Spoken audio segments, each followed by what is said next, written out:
A Zimbabwei Köztársaság az afrikai földrész déli részén fekvő tengerpart nélküli ország. Területe 4-szer nagyobb, mint Magyarországé, lakosainak száma körülbelül 15 millió fő. Zimbabwe ma a világ egyik legszegényebb és legfejletlenebb országa. Sok más afrikai államhoz hasonlóan itt is komoly problémát okoznak a gazdasági, társadalmi és politikai nehézségek.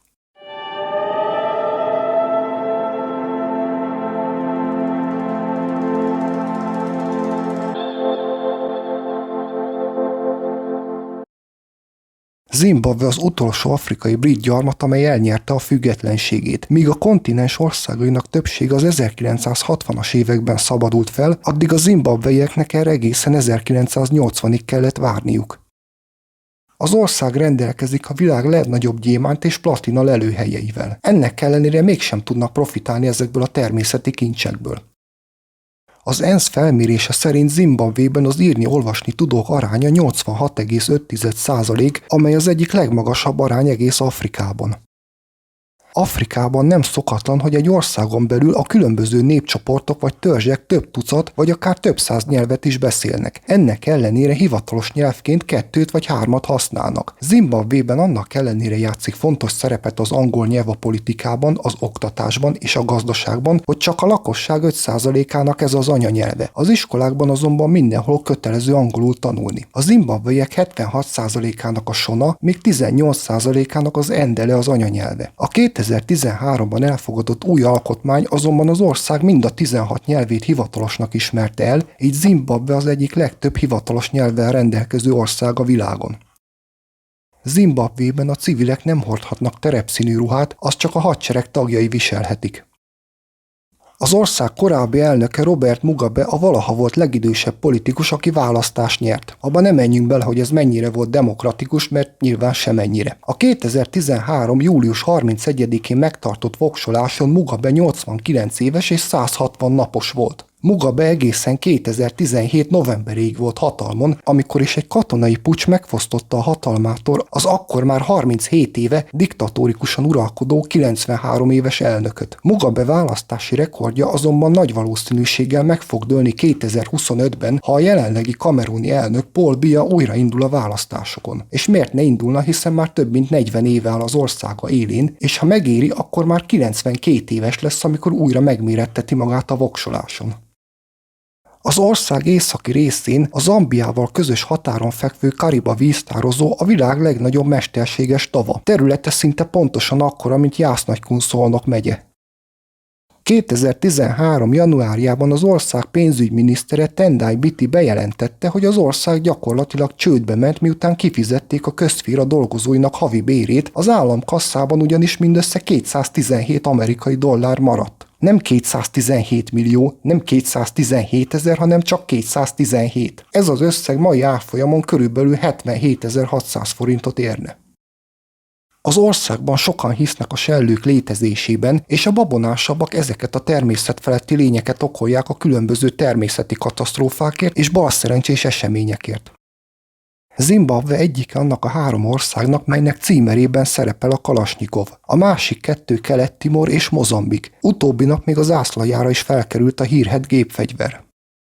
Botswana után Zimbabwében él a második legnépesebb elefántpopuláció. Előbbiben 130 000, míg utóbbiban 85 000 ormányos él szabadon. Zimbabwe egy fiatal ország, és nem csak azért, mert alig 45 éve nyerte el a függetlenségét, hanem azért is, mert az ország lakosságának 66%-a 30 évnél fiatalabb. Ezzel szemben a 60 évnél idősebb lakosság aránya mindössze 6,6%. Az országban a születéskor várható élettartam 63,06 év, a nőké 65,31, míg a férfiaké 60,49, amely az egyik legalacsonyabb arány az egész világon. Nigéria után Zimbabwe lett a második afrikai ország, ahol elindult a rendszeres televíziós sugárzás. Erre 1961-ben került sor. Az Amazulu foci csapat egyszer azért esett ki a nemzeti bajnokságból, mert a klub heted adventista tulajdonosa nem járult hozzá ahhoz, hogy a csapat a szombaton is pályára léphessen.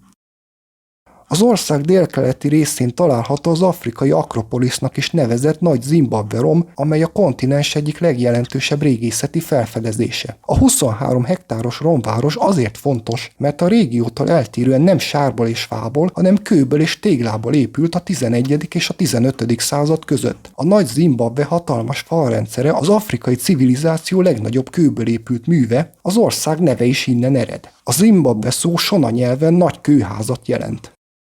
Kenan Banana, az ország első elnöke 1982-ben egy rendeletet bocsájtott ki, miszerint tilos viccelődni a nevével.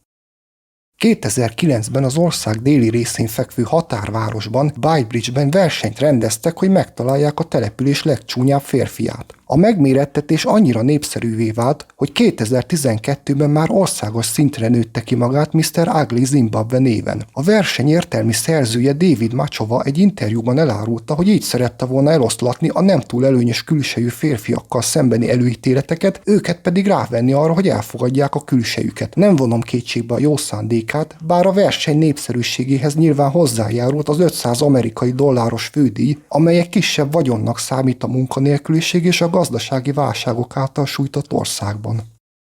A zimbabwei zászló a világ egyetlen nemzeti lobogója, amely 7 vízszintes csíkból áll. A zöld a mezőgazdaságot, a sárga az ország ásványkincseit, a vörös a szabadságharcok során kiontott vért, a fekete pedig az ország lakosságát szimbolizálja. A fehér háromszög a béke és a haladás jelképe. Az aranyozott, kőből faragott Zimbabwe madárszobor annak a totemállatnak a másolata, amit egy ásatáson találtak. Ez a szobor szimbolizálja Zimbabwe ősi történelmét. A vörös csillag a szocializmusra való törekvést jelképezi, noha az országban soha nem volt hatalmon kommunista kormány. Zimbabwében egy férfi esetében a nagy has vonzónak számít a nők körében, mert ez azt jelenti, hogy az illető elég gazdag ahhoz, hogy minden nap, vagy legalábbis elég gyakran ehessen húst.